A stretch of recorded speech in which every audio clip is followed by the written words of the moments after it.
G'day folks, Jeff here with my top 20 Roadrunner Records releases.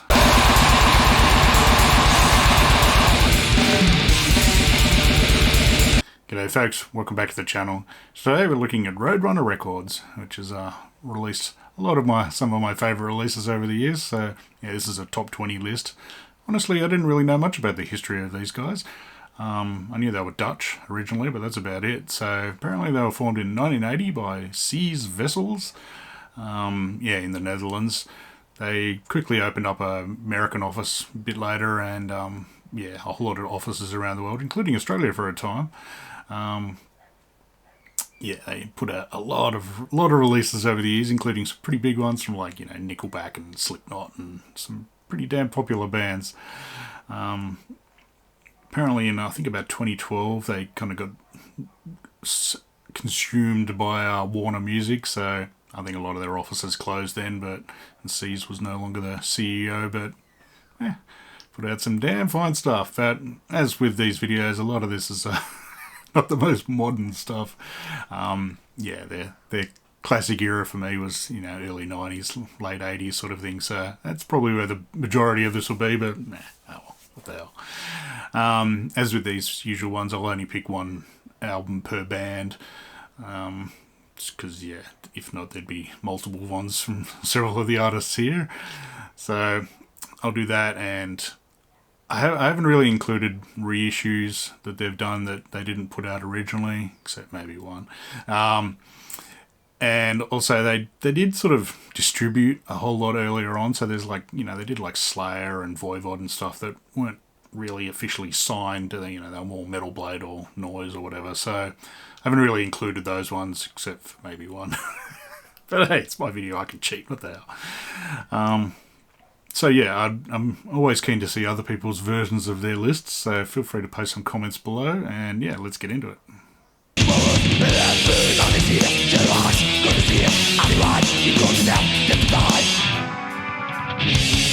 First up, we have Atrocity with Todeshenschucht, or something or other. I've never been quite sure how to pronounce that. In America, it was called Longing for Death, so we'll go with that one.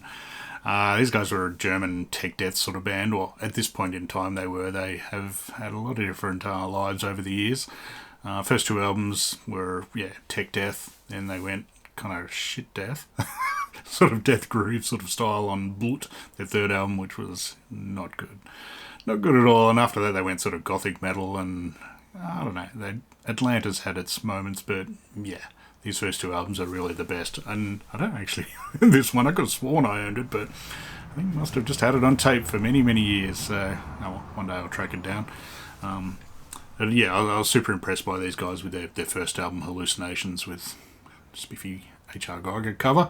This is this and their first EP, Blue Blood, were just out of this world, crazy weird stuff. So, and Longing for Death's pretty similar. It's they've obviously gotten slightly better at their instruments, so it's a bit more expansive than the slightly more basic Hallucinations, but really good mixture of kind of semi-tech death with some slower sections and weird leads. One of the highlights is the singer Alex, who's been in there, the only original member by miles. He's got a huge bloody roar on this.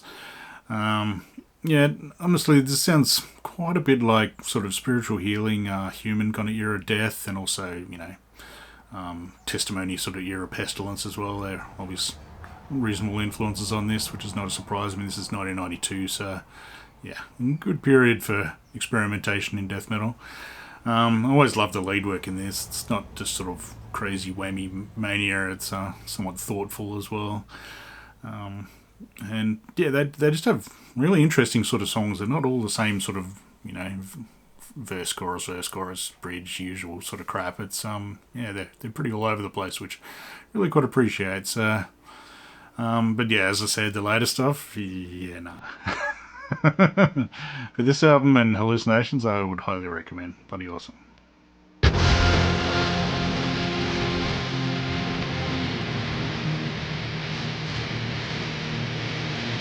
Number 19 is Nightwish with Once.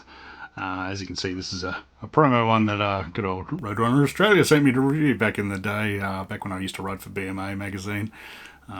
So yeah, this one, it's not my usual style. This is Finnish symphonic metal, or girlfriend metal, as my dear wife calls it. Yeah, this is the naughty one. This one actually only came out on Roadrunner in Australia and America. Everywhere else it was like Spine Farm, I think. So kind of cheating, but what the hell. This sold 2.3 million copies apparently, so it was a big hit for them, and yeah, it's their best one by miles, I reckon. Favourite song on here is probably Nemo, I'd say, which is the hit single, and yeah, it's a hit for a reason. It's a bloody impressive song. I do like the most of it has, you know, Taj's female vocals, but bassist Marco sort of sings on a couple. He's pretty major on Wish I Had an Angel and Planet Hell, which are kind of the more rockier, kind of more, not full on, because they ain't full on compared to the rest of this crap in this video, but yeah, full on for Nightwish at any rate. I think Ghost Love Score is like their 10-minute sort of epic with heaps of orchestra. It's pretty classy, really. It's probably one of their better songs. And yeah, I kind of like Romanticide quite a bit as well. But yeah, this was the last album with Taja before they like booted her out the night of their final gig with her, or like the final date of the tour. So yeah, there's a bit of bad blood there, I think. But anyway, got lucky and saw these guys twice actually. Once on this tour actually, it was quite a nice gig at the Metro. Bloody excellent sound and nice time with the missus. And yeah, we also saw him with the singer after her at Newtown at the Enmore, so yeah, which was not quite as good, but still fun. So yeah, they haven't really gone on to bigger and greater things compared to this sort of era, I don't think. I mean, they're still going, they're still playing, so doing alright, but I think this was the peak for Nightwish, and yeah, pretty bloody good album. Systematic execution. Up next is Malevolent Creation with Retribution, which was from 1992. I don't actually own this one, or any Malevolent Creation for some strange reason. This is the first of many death metal releases in this that were recorded at Morrisound Studios with Scott Burns, the classic. So, yeah, this is Florida death metal, although I think they were originally from Buffalo, but strangely back in the day, I remember hearing these guys and just wasn't quite heavy enough for me for some reason. Even though it's pretty bloody intense now that I listen to it now. Probably not enough Autopsy or Bolt Thrower influences for my rather heavy taste back then. So, but no, it's grown on me over the years. It does have a slight sort of death thrash kind of feel to it. Not completely, and less so than the first album, but yeah, I really enjoy the sound on this. It's got a nice prominent bass. Everything sounds great, including the drums. Far out, that guy can play. Vocals never quite my thing. Like, he's got a very powerful voice, but it's not quite deep enough at times. But yeah, it's still a killer bloody album. I think Slaughter of Innocence is probably my favourite on here, but yeah, everything rules on here really, including the James Murphy solo that's on here. Although it's probably not one of his best, but it's nice that he's on there. He did the rounds back in the day. This is a nice Dan Seagrave cover, but I don't really quite know what's going on it, to tell the truth, but yeah, oh well. So, yeah, again, like, I always consider these guys kind of B tier for death metal back in the day, but yeah, this is a bloody good album. I should have given this more of a go over the years, I think, so yeah, number 18.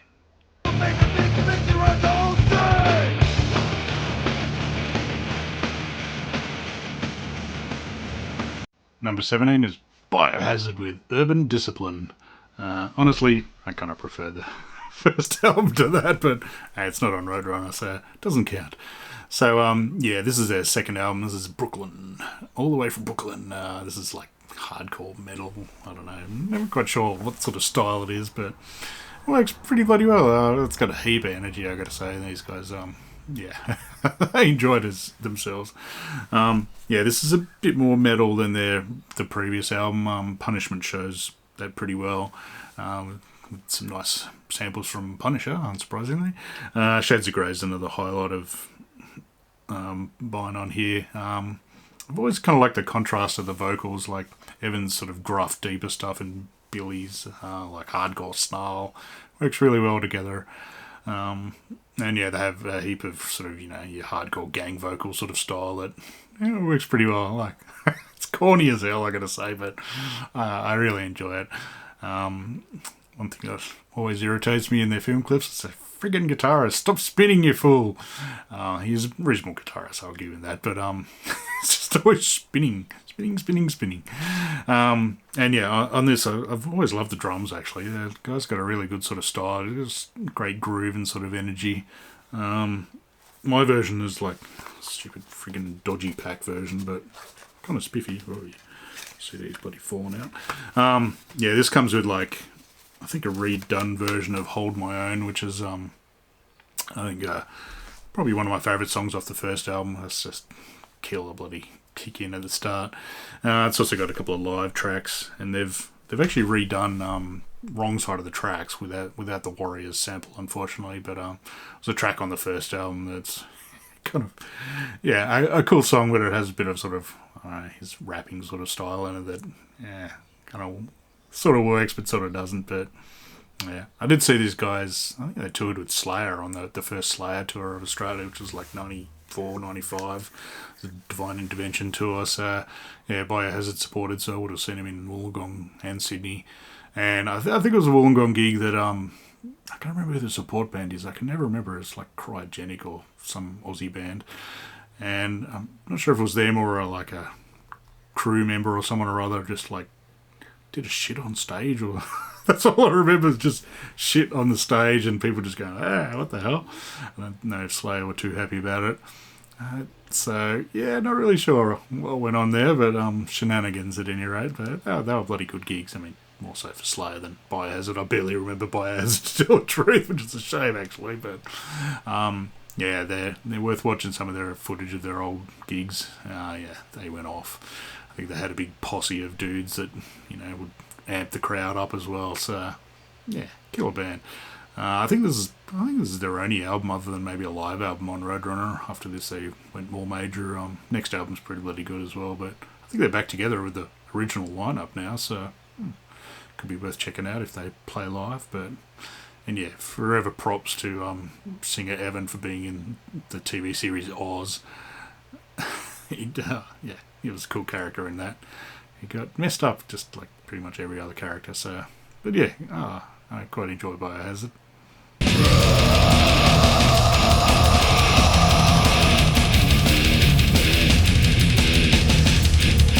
Up next is Gorguts with The Erosion of Sanity. As you can see, I've got the Back from the Vault 2-disc version, which has got Considered Dead on it as well. Even though I have a separate CD of Considered Dead. Not sure why I have both, but anyway. Yeah, this is the second album from Canadian sort of tech death band. This is from 1993. They started with their first album, Considered Dead. It was, it had its weird moments, but it was more just straight ahead death metal, whereas this one they started getting weirder and weirder. They obviously got better at their instruments. Yeah, the sound on this is friggin' stellar. It sounds bloody amazing. For once, not a Morrisound one, but yeah, the bass is nice and loud and prominent and doing quite a bit, which is good. I like it when the bass player gets around. I really love the sort of slow, heavy sections on, what is it? With Their Flesh He'll Create. But I think Orphans of Sickness is my favourite song on here, but yeah, it's a bloody killer album. I do kind of prefer the more shronky Obscura, like the next album after this. I don't know if they actually split up for a while, but all of the members except Luke left after this album. So it's Luke and some new guys on Obscura, which is like, I don't know, 5 years later or something or other, and yeah, just out of this world, crazy, weird tech stuff. I do kind of prefer that. The songs actually don't work quite as well as these ones, to tell the truth, but yeah, it's just so out there. It's pretty awesome. And yeah, another more killer artwork from Dan Seagrave.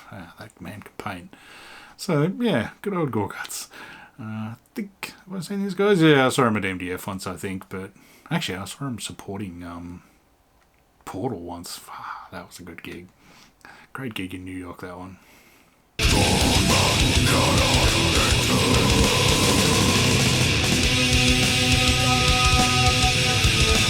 Number 15 is Fear Factory with Soul of a New Machine. This is from 1992.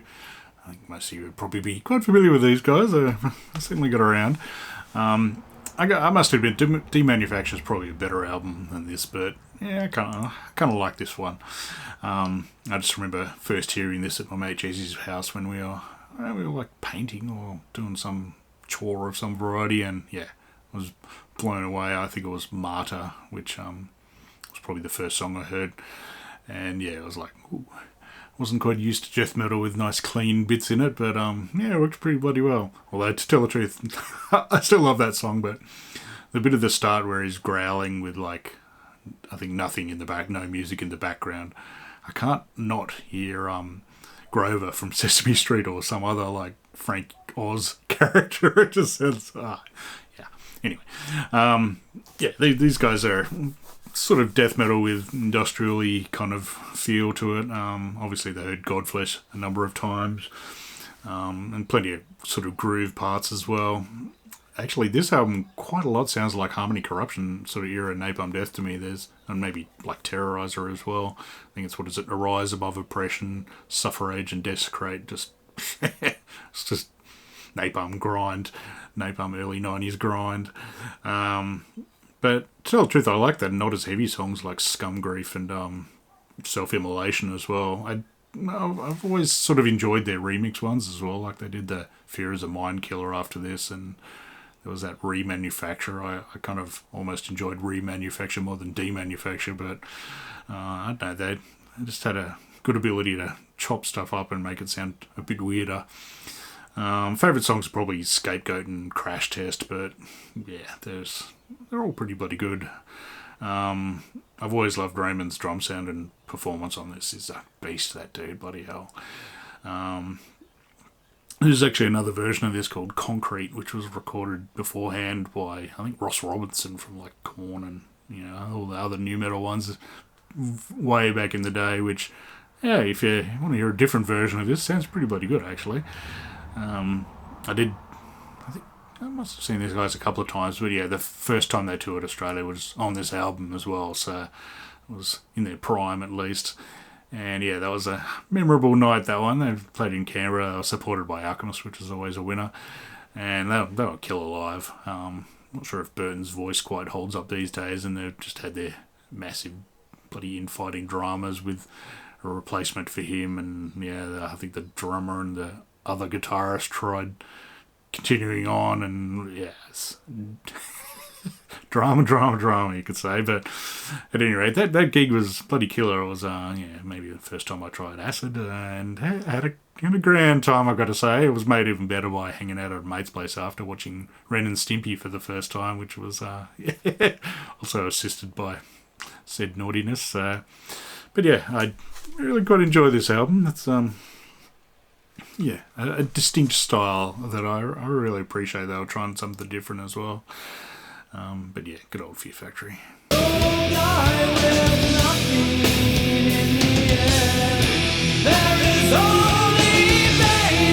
Number 14 is Solitude Aeturnus with Beyond the Crimson Horizon. Yeah, it was kind of a tough choice between that and To the Depths of Sorrow, which is the first album, and this one does actually have Where Angels Fear to Tread, which is one of my favourites, but I think overall Beyond the Crimson Horizon is a winner for me. It's just a bit more lively sounding, even though it's the same lineup as the first album, I think. There's still a definite sort of Candlemass meets Trouble vibe going on here, which is certainly fine by me. Just tasty doom riffs galore, plus there's a number of faster sections that I don't kind of expect, really, to tell the truth, in doom, but it works bloody well here. And yeah, the highlight for me is probably Rob Lowe's voice. It's just amazing skills. Just super powerful. We can just go from crazy bombastic to mournful, just drop of a hat sort of thing. It's just very powerful, especially on Seeds of the Desolate and The Final Sin. I think The Final Sin's possibly my favourite, but the whole album just rules. And the drummer on this is pretty bloody busy for doom, I've got to say. It works very well, but yeah, if you like any type of doom, definitely check this one out. It's an incredible album. Look around what you're doing. You think God's Number 13 is Nailbomb with Point Blank. This came out in 1994. This is Max Cavalera from Sepultura and Soulfly and Alex Newport from Fudge Tunnel doing pretty similar sort of stuff. It's kind of like a mixture of Chaos AD era Sepultura with some hardcore and industrial and also some Fudge Tunnel, unsurprisingly. Max's brother Igor drums on about half the tracks on here, and the rest are probably programmed, I think. Their voices work really well together. They both sing, and play guitar, obviously. They're just kind of mix of Max's sort of deeper one and Alex's pain vocals. Works bloody well on here. This is almost better than Chaos AD, really. But the production sounds a little weird in parts on like 24-hour bullshit. Just has, I don't know, I assume it was recorded over a number of sessions possibly, but Gorillaz is one of my faves. It's got like a Ministry kind of feel to it, and with like programmed drums and sort of scream sample. Cockroaches is pure Fudge Tunnel, and every time I hear it I think it's a Fudge Tunnel song, but I don't think it is, but certainly helped by Igor's pounding drums. Not every song's great. I think it's Some of Your Achievements is not the greatest, and after a good old classic 10 minutes of silence or whatever, there's a fun little sort of Sepultura Fudge Tunnel jam at the end. I'm pretty sure they only did the one gig, which was like at a Farken or I don't know, some huge festival. There's footage of it on YouTube. I mean, they released this album, what was it, something commercial. They released that on CD as well, but there's footage on YouTube of the whole thing, so I'll put a link below, so check that one out. It's pretty cool. I think they had like Dave from Neurosis on bass as well, so that was pretty cool. But yeah, it really is a great combination of Sepultura and Fudge Tunnel, unsurprisingly. It just works really well. There's some, little fast, punchy ones. Obviously, they were having a grand time doing it, so it sort of rubs off on the music. You can tell they enjoyed it, so yeah. It's a good one and done album, so I kind of hope they don't sully it by trying to do it again, but who knows. But I quite enjoy an album. It's just a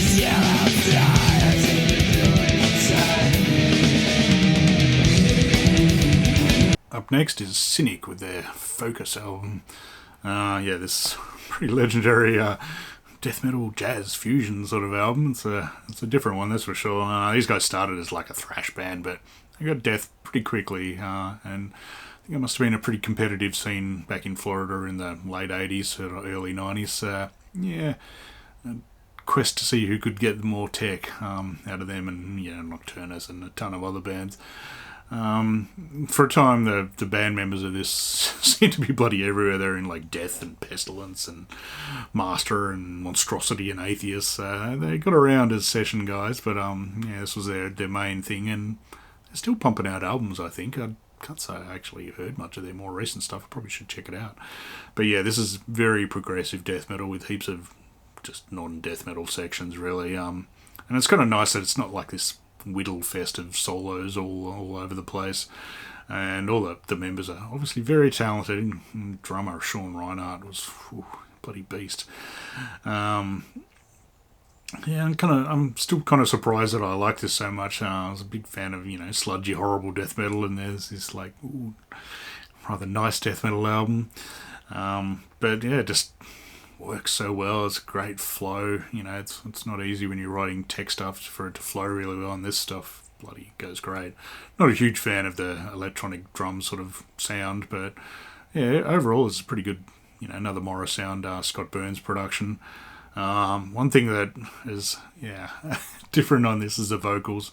I think the main guitarist Paul was having issues with his vocals, so they got some other guy from Epitaph or something or other to do the growly sort of vocals, and they're alright. I mean, if anything, they don't need to be there, even though it's death metal. Like they're just basic growls.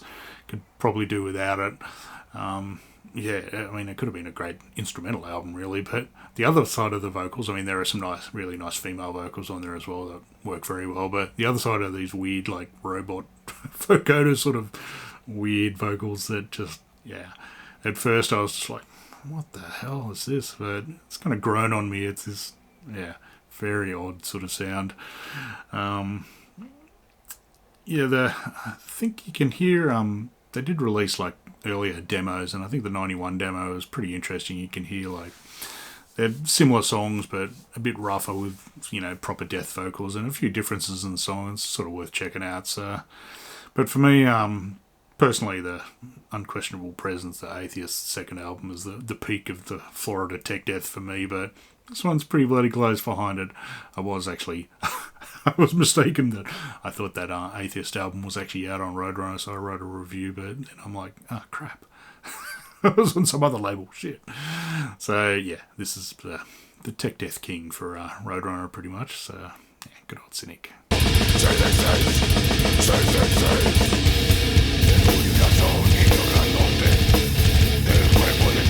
Number 11 is Brujeria with Matando Guerreros. This is from 1993. Charming album cover. This actually came with the classic censored bodgy version cover on the outside, but yeah, gotta have the head.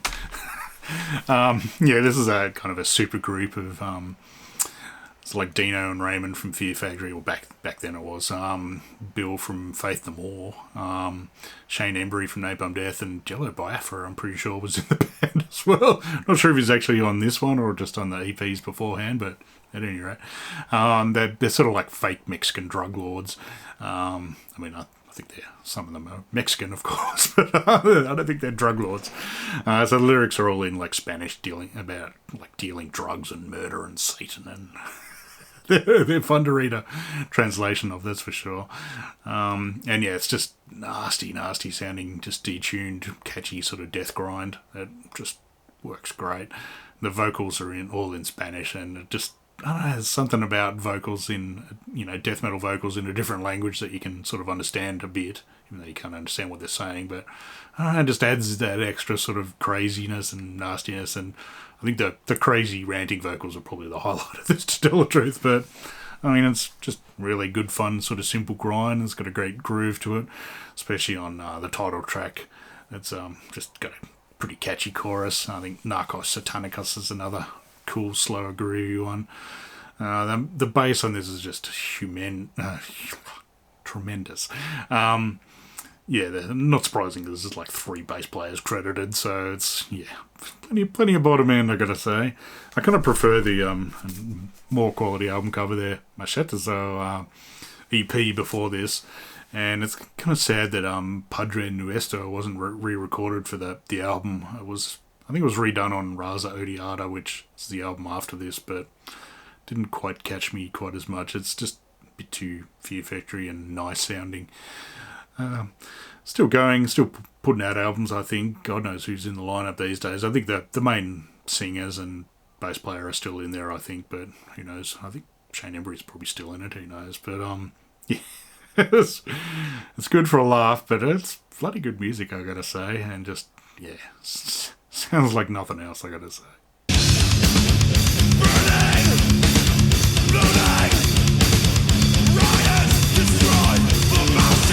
Number 10 is Carnivore with Retaliation. This is from 1987. Yeah, this is my reissue version of it. I'll put the proper album cover up. Yeah, I like this cover as well, but yeah, I kind of wouldn't mind getting the original at one stage, but yeah, doesn't really matter too much. Yeah, this is very primitive, sort of typo negative pre-band. Well, Pete Steele's pre-band at any rate. Sort of crossover hardcore thrash kind of style. There's, yeah, many different styles here, and very just primal and aggressive. It's intense bloody stuff. It's still got a good amount of his usual Black Sabbath influence. Not as much Beatles on this as later typo stuff. It's fairly obvious on some of the typo. It's kind of difficult to choose between this and the first album. It's the self-titled album, but this one's just a bit more rabid, a bit more intense, and just the vocals on this from Pete Steele are immense.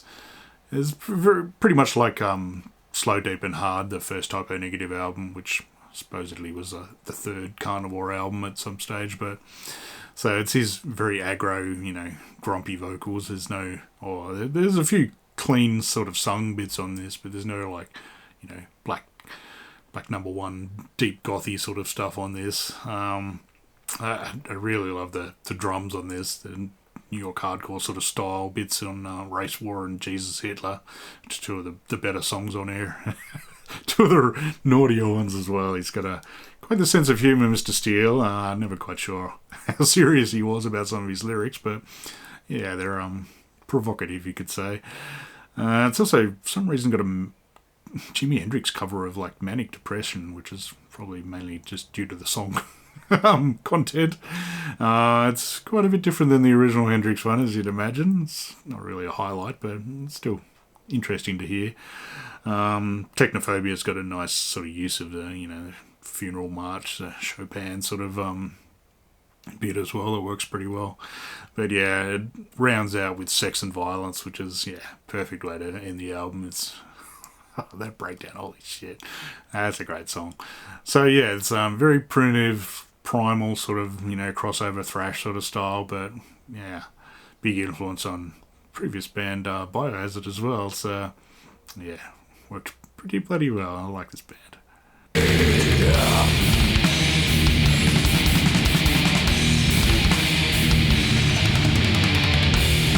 Number 9 is Immolation with Dawn of Possession. This is their first album, and pretty easy pick because it's the only album they put out on Roadrunner, so that was a given.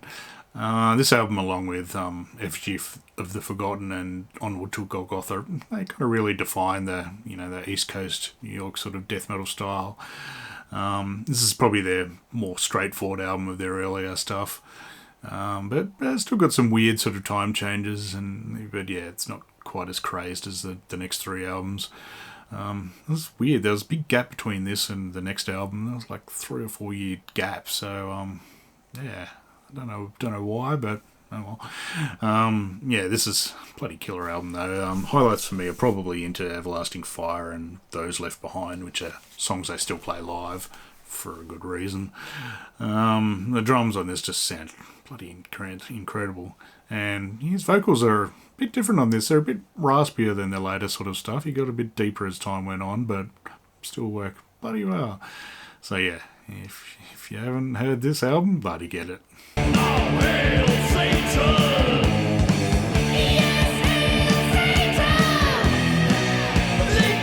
Number 8 is Mercyful Fate with Melissa, all the way from 1983. This one, embarrassingly, I don't actually... It's something I've definitely got to remedy. Yeah, this also came out on like Megaforce in the US and Music for Nations in the UK, but I think Roadrunner mostly put this out. This is just pure heavy metal goodness, like, really. I shouldn't have to talk too much about this, but for me it was pretty difficult to choose between this and Don't Break the Oath, as well as the first couple of King Diamond albums as well. They're pretty bloody killer as well. I did kind of prefer Fate to King Diamond albums. I don't know, they're just a bit more straightforward, a bit less sort of theatrical, you could say. I must admit I came a bit late to these guys. I don't know, just some reason just didn't borrow them off any mates. I don't know why. Never or barely owned anything. I mean, I do own a couple of King Diamond CDs that I got, way later. I'll credit my mate Lyndon with helping kind of expose me to these guys. I remember going over to his place, God knows, pretty early 20s or whatever, and he played me, I don't know if it was King or Fate, I think it was King album, and yeah, I was like, what the hell is this supposed to sound like that? Those vocals are just, out of this world. And on first listening, it was just like, hairs standing up on the back of your neck sort of weirdness. I didn't really appreciate it then, but yeah, over time, it's now a winner, that's for sure. Big fan of these guys. I was tempted to pick Don't Break the Oath because it is a bit more upbeat and it's got like, A Dangerous Meeting and Desecration of Souls, but yeah, Melissa's, it's got Into the Coven, Curse of the Pharaohs, Satan's Fall, and Black Funeral, so there's no way that wasn't going to win. Just majestic sort of stuff. Still heavy metal. It ain't thrash, but never quite sure. I suppose it's just heavy metal, really. Just works very, very well. The riffs are just incredible stuff. Great solos as well. I think Abigail probably wins on cover art overall, but yeah, Melissa. Awesome album.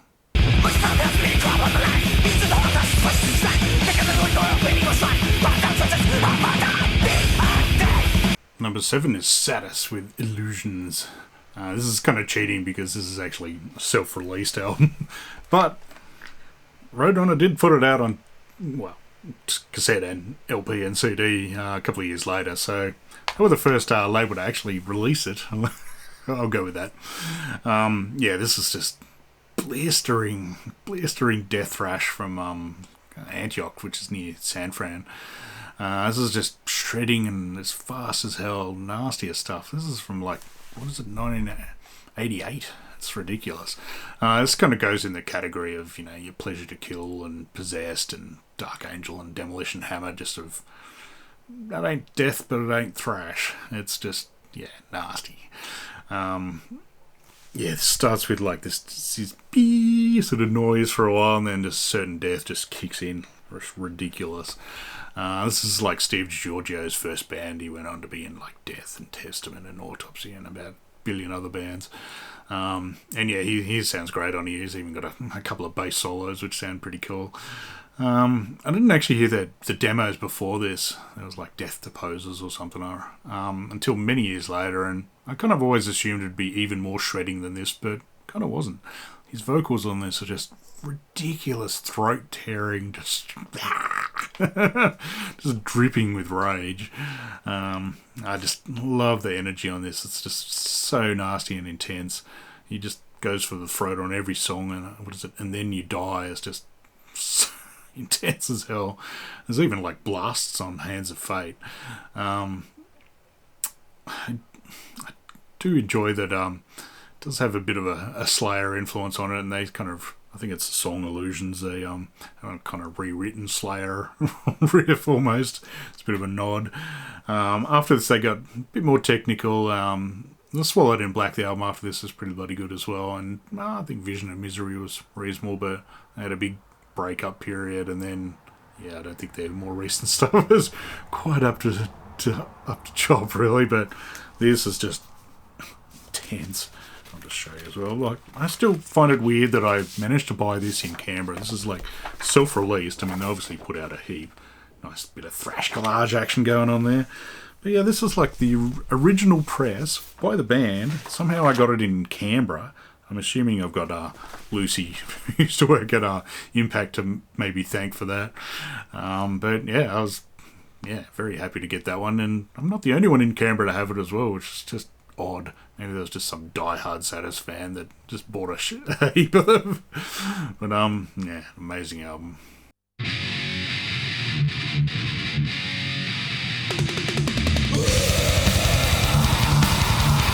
Number 6 is Pestilence with Consuming Impulse. This is actually a hard repress, but what the hell, it came out on Roadrunner originally.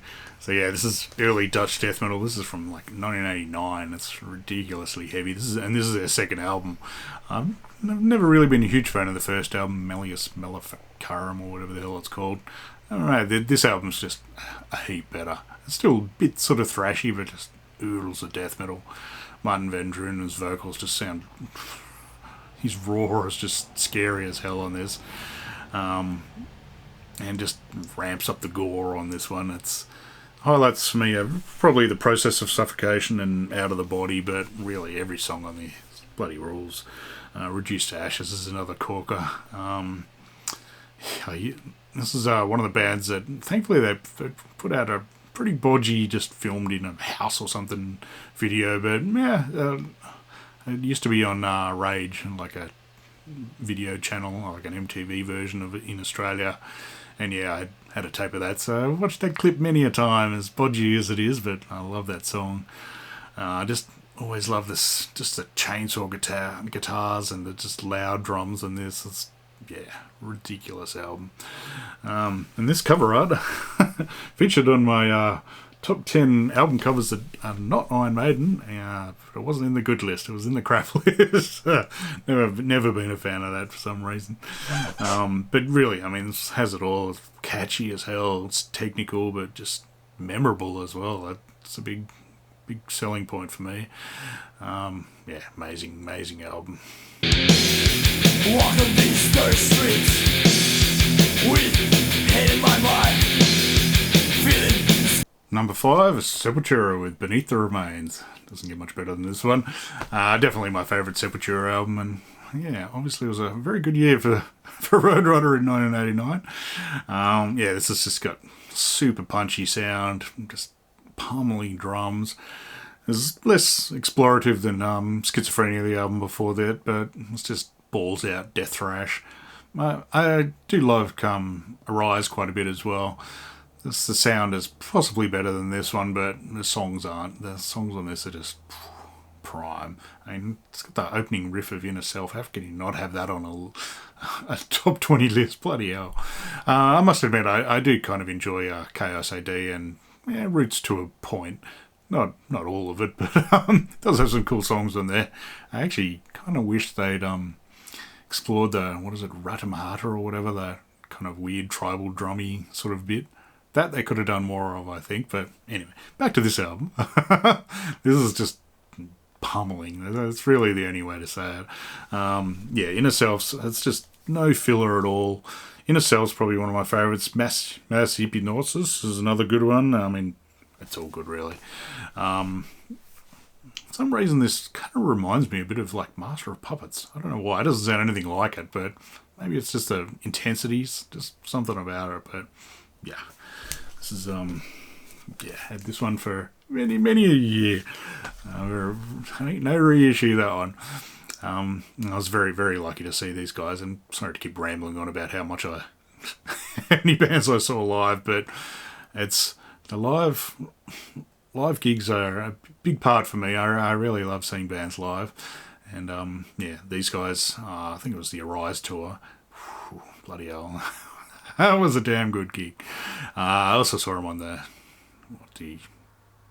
Chaos AD tour, I suppose. That was pretty bloody good as well, but the Arise tour was just untouchable. Bloody killer. I'm interested that they've just reissued the first album, Morbid Visions and Bestial Devastation, re-recorded. From what I've heard, sounds pretty good, but yeah. It was never my favourite Sepultura. This is my favourite Sepultura album. Bloody awesome.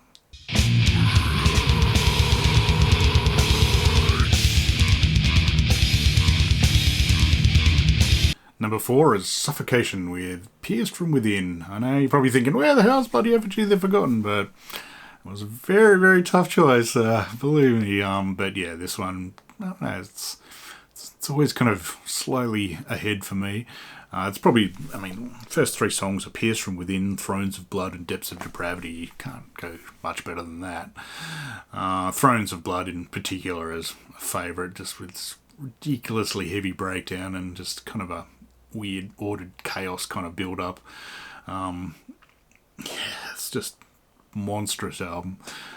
Frank sounds a bit different on this than the earlier stuff. He uses his sort of slightly more plain growl, but occasionally he reverts to that sort of cupped mic sort of sound of the first sort of album. And so I think on this, actually, the bass is probably the main sort of difference for me than Effigy. It's just got a more prominent sort of sound, and Chris Richards could certainly play a lot better than, was it Josh Barron or whoever's on the first album, that's for sure. It just really helps. This is another Morrisound Scott Burns production. It's just thicker and chunkier than Effigy, which is another winner for me. And there's massive bass peaks that they've got on, like the title track and Brood of Hatred. Oh, ridiculous. It's kind of a shame it's not Mike Smith on drums, but what's his name? Doug Bourne does a pretty bloody good job on this as well, I gotta say. And it's kind of nice, they re-recorded Breeding the Spawn. Like, that album, I love that album, but not as much as this or Effigy. Partly due to the shit sound, but I don't know, it's just a kind of an in-between album. But the re-recording version of Breeding the Spawn on this sounds a lot better, and it's also got they like their re-recordings. This has got Synthetically Revived from the Human Waste EP. Just got one of my favourite sort of opening riffs of Suffo, so yeah, that works bloody well. And this is a bit more technical than Effigy, which normally wouldn't be a winner for me, but yeah, it is in this situation. This to me is peak Suffocation. The Despise the Sun EP after this is pretty bloody good as well, but this is the top. Yeah, doesn't get much better.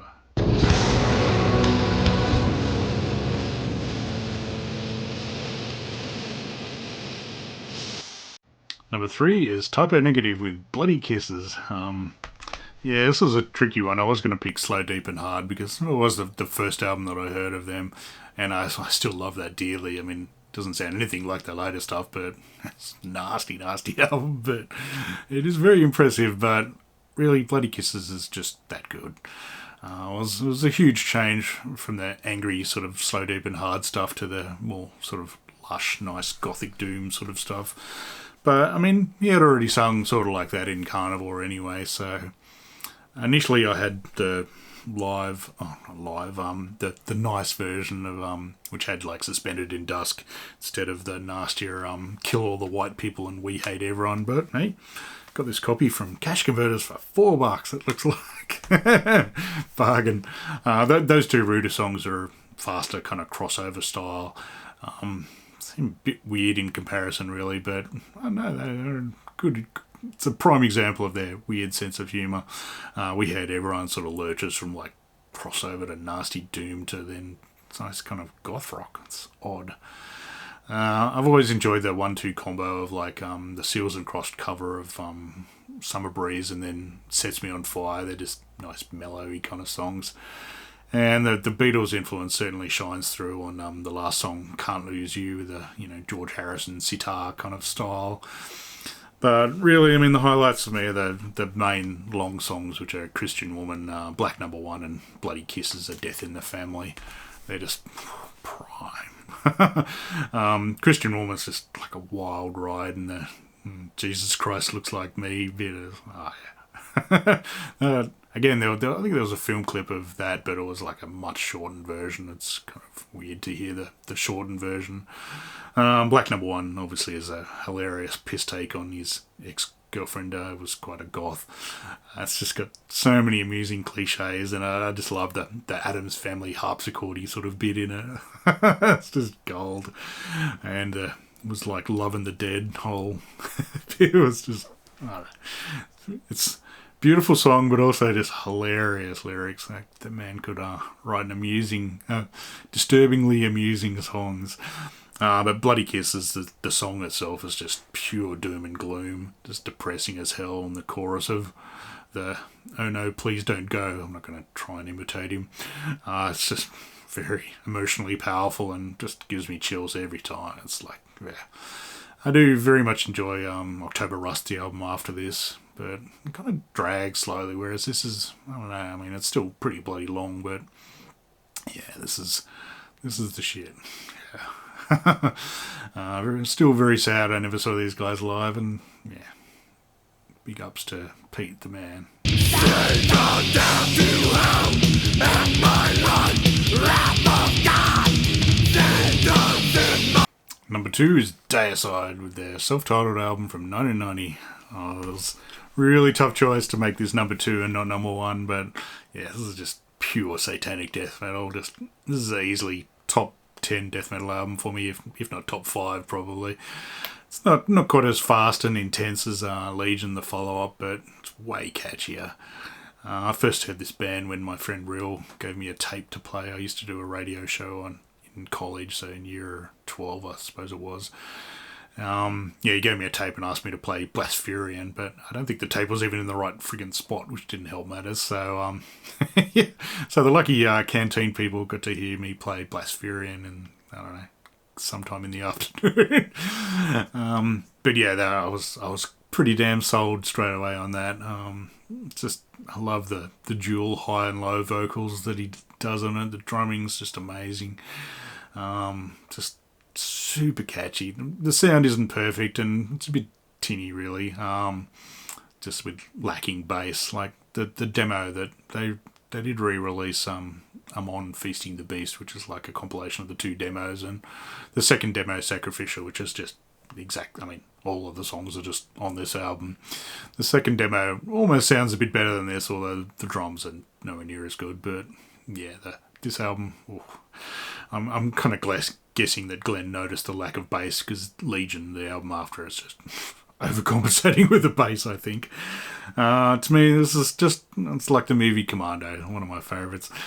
Just without the ice cream scene with Alyssa Milano, of course, but it's just action all the way through, plus a heap of awesome one-liners. The lyrics are just, well, they're pretty hilarious, really. They're very, very evil, but just one-liners like, blasphemate me, nail him, insurrect the shield of Satan. I don't know if insurrect's really a word, but anyway.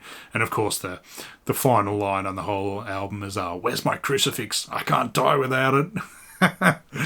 It's just hilarious. I mean, just the song Deicide is just gold. Favourite songs are probably the pretty heavily Slayer-ish, Oblivious to Evil, Dead by Dawn, just crazy song. Carnage in the Temple of the Damned with its quality Jim Jones sample at the start, and the song Deicide's pretty bloody killer, but like everything's bloody killer on this. There's no filler on this whatsoever. At the very back when I used to write for Street Press magazine, I had the huge honour of interviewing Glenn Benton in the flesh when they toured Australia on like Once Upon the Cross. So it would have been, I don't know, 95 or whenever that was. Usually my interviews are all over the phone, and yeah, still nice talking to, Igor Cavalier on the phone, but it wasn't quite the same as in person. But the one in the person one I got was Glenn Benton with his like upside down cross branded into his forehead, and he was all kind of tough. Well, he was trying to stare me out and evil me, and then I was just like, yeah, what the hell, I'm going to stare back. What have I got to lose? I think once he realised I actually knew what I was talking about, he was pretty relaxed. That was a very fun interview. He was an amusing chap, I got to say. But yeah, live. Again, rambling about live stuff, but yeah, that gig was amazing. It sort of doesn't quite rival the Morbid Angel, Blessed tour, but it was pretty bloody intense, and especially like something at the Mosh during Dead by Dawn, the fast crazy bit was just, out of this world. But yeah, this album, amazing. I think I will put it in top 5 death metal albums of all time, because it's just killer.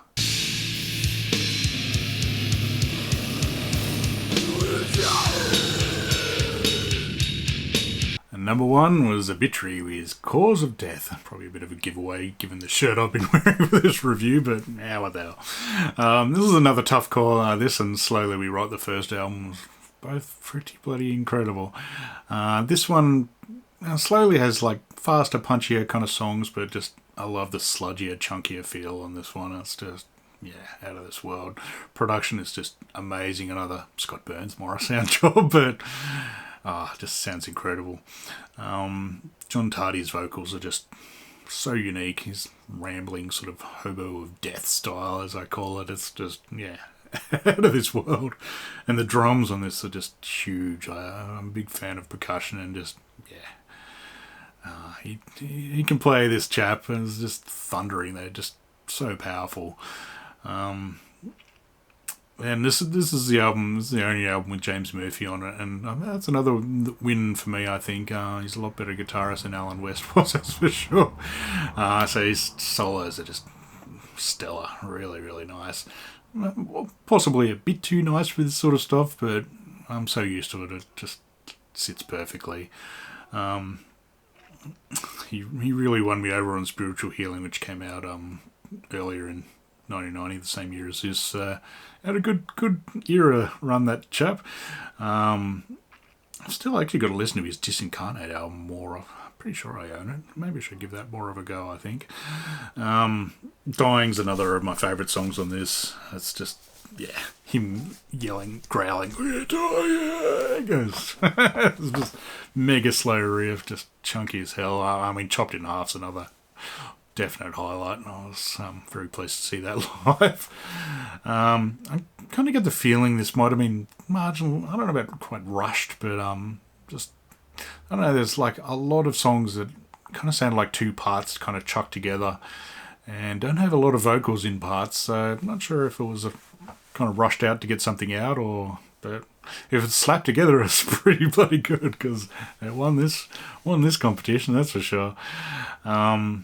I also love that. I mean, it's got cover of "Circle of the Tyrants" by Celtic Frost, and I just love that it just sounds like one of their originals. Really, could easily have been their own song, and I mean they're fairly obviously influenced by Frost, which is no bad thing whatsoever. That's one of the better ones you can be influenced by, and I mean, look at that cover art as well. That's just stupendous.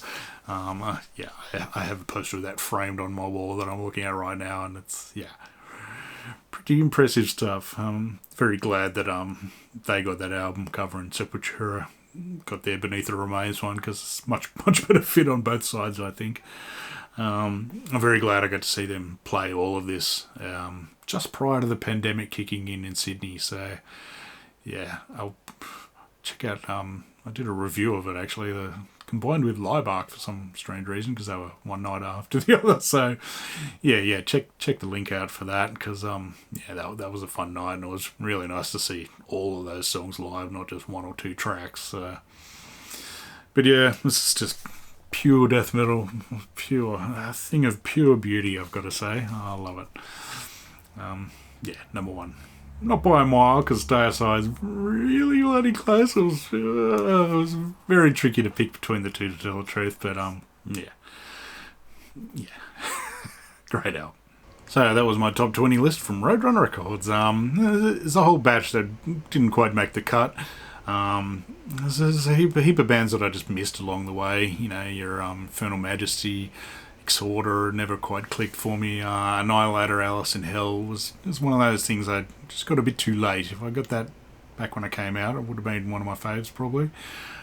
Same with Whiplash, Power and Pain. It's a great album, but yeah, same with.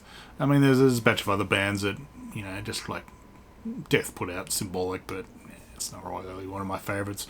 You know, Grand Magus are on there as well, but Iron Will was their best album. It was on Rise Above, so yeah, can't really miss that. I'll pick that one. I will give an honourable mention to the Great Cat, who I always loved seeing her listed in metal mags and stuff like that. Just quite a character. I'm not really a gigantic fan of the music. It's interesting because I love the energy and the overall image. Plus, I mean, you know, there's a batch of other stuff that like Junkie XL and Kong had an album or two on Roadrunner as well. So there's plenty of other stuff that they put out, but yeah, and a whole lot of other stuff that was not quite my taste.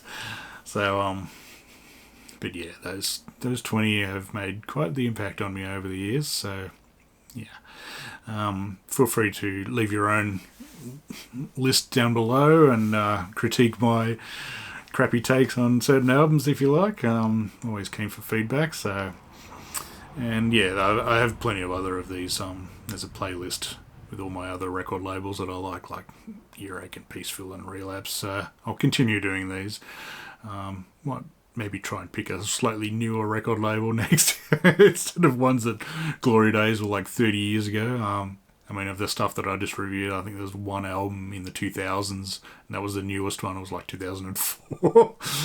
But yeah, anyway, thanks heaps for watching. I appreciate it, and yeah, I'll see you soon.